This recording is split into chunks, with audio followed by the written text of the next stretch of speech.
Now, the federal government, through the Industrial Training Fund, has trained, certified, and about to license 30,000 artisans in project management, among other professional certifications. Here, Trulia reports that plans to export talents outside Nigeria has also reached advanced stage.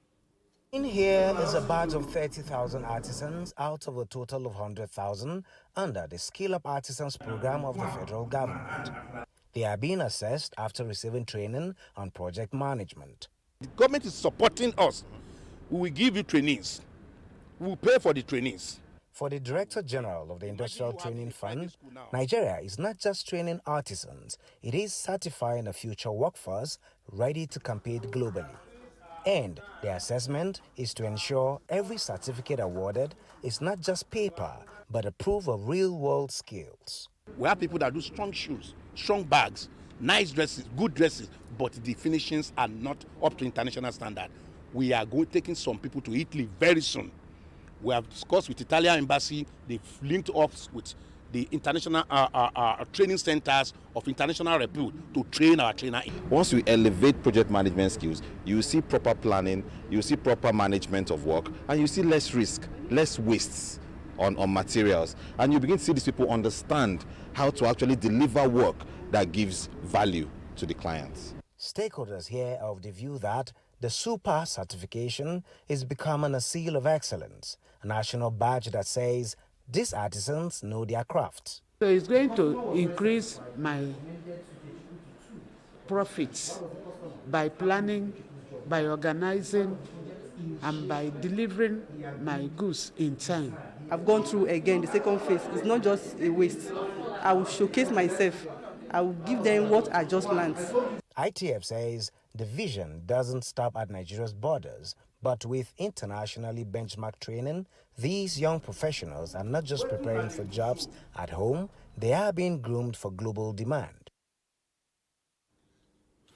Well, now to the conversation. Globally, artisan enterprises help employ hundreds of thousands of people and are second largest employer in the developing world. It is widely proven that supporting artisans can actually help balance gender inequality and support local economies, both in developed and developing economies, as well as preserve, promote culture and sustainability. As the world becomes more focused on sustainability and ethical consumption, artisan-led businesses are emerging as powerful drivers of economic growth and community development. To shed more light on why artisans will be powerful in the new economy is Henry Mbadiwe. He is the Registrar of Chartered Institute of Project Managers of Nigeria.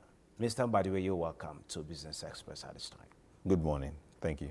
Well, saw you on the streets yesterday, your partnership with the Industrial Training Fund, certifying artisans that were trained in various skills in project management. Can you tell us what that actually means? I had some of the beneficiaries say they are now experts, they are now certified as project managers, they are about to start growing their business from ground zero to up there.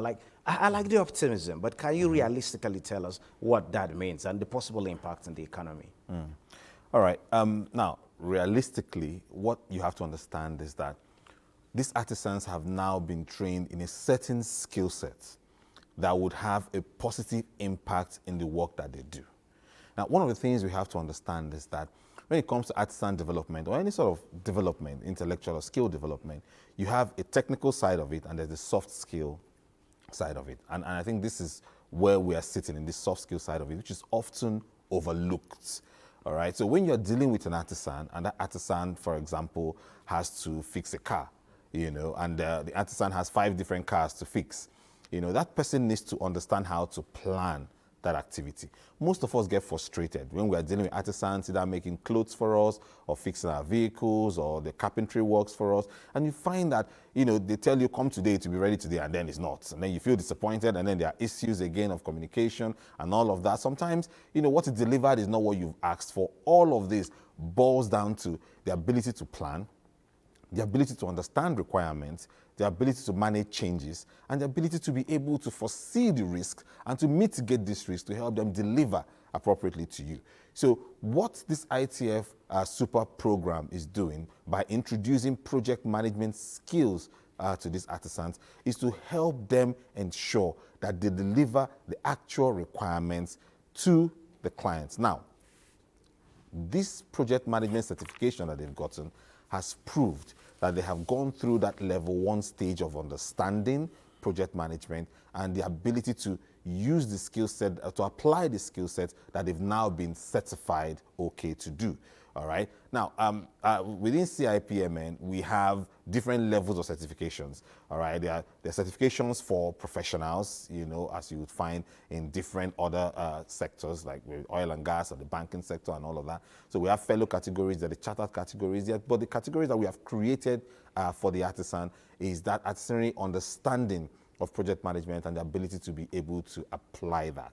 All right. It doesn't categorically mean that they are now chartered project managers, you know, at the level as Cipmn gives that. Okay, still on the artisanal scale, not going the pro for now. We have, under the super program, we have 100,000 artisans selected. Yesterday, we saw a badge of about 30,000 nationwide going through this examination. Yes, you've mentioned this certification that is going to help in their business. What is the possible next step? And these numbers, how impactful these numbers be across the country? All right. So yesterday, 30,000 artisans went through the exam all over the federation. So all of the states of the federation, including the FCT, and within each state, sometimes you have 3, 4, 5 centers within a state, but this is just the first step, and I believe that. This first batch of 100,000, and again, this is completely driven by the ITF Super Program. Yes. Project management is just one section of the entire plan, all right, that ITF has in terms of delivering the Super Program. But what you can begin to see is now you have 30,000 artisans that have gone through the exams and have been certified in terms of this soft skill area, and they're going to be going into their technical skills, and very soon they'll be pushed out there into the world. And what you begin to see in Nigeria now is that you begin to see artisans who have a bit more understanding of how to deal with clients and how to manage their own business. You begin to see artisans who you would approach and say, I want to build a cabinet.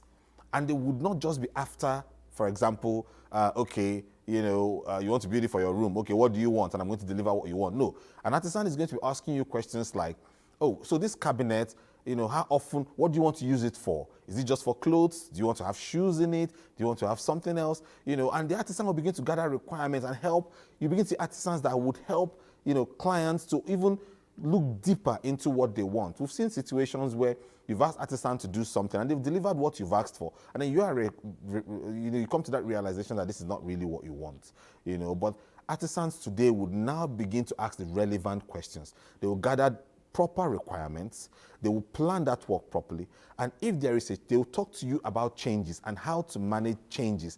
And this would help both us and them have that idea that, look, it is beyond just delivering a product. It is delivering a product that meets the need of the clients. Okay, away from artisans, let's talk about the professionals. There is this depth in expertise in terms of delivering projects, which has led to so many abandoned projects in Nigeria. Not just the abandoned projects, we have issues of building collapse. Yes, you have professional engineers, you have architects involved, you have builders involved.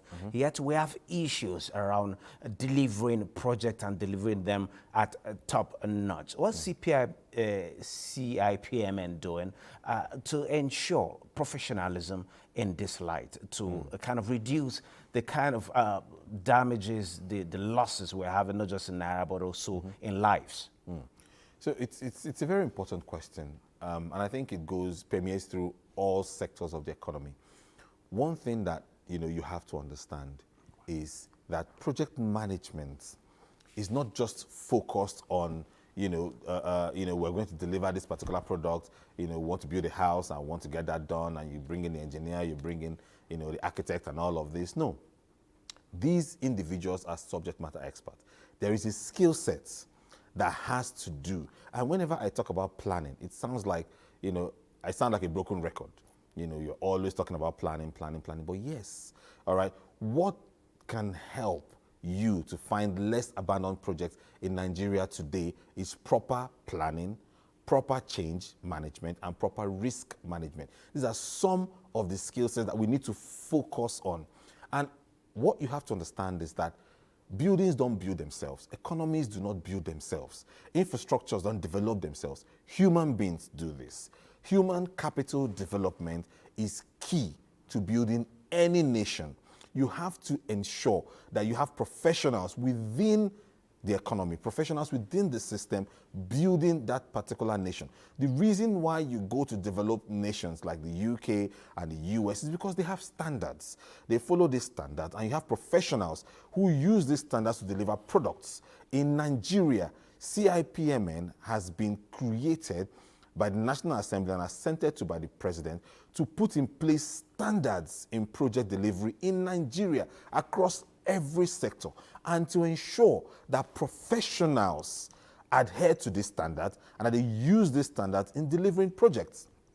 What our job is, which our mandate dictates, is that you cannot be allowed to lead a project or to deliver a project in Nigeria if you are not a licensed project manager. Just the way you would not allow an individual to be a medical practitioner if they're not a licensed medical practitioner, or be a legal practitioner if they're not a licensed legal practitioner. You cannot lead a project in Nigeria unless you are licensed by the Chartered Institute of Project Management, or Project Managers of Nigeria, because we need to ensure that the skill set that you have is followed through in accordance to the precepts that the Institute has put in place.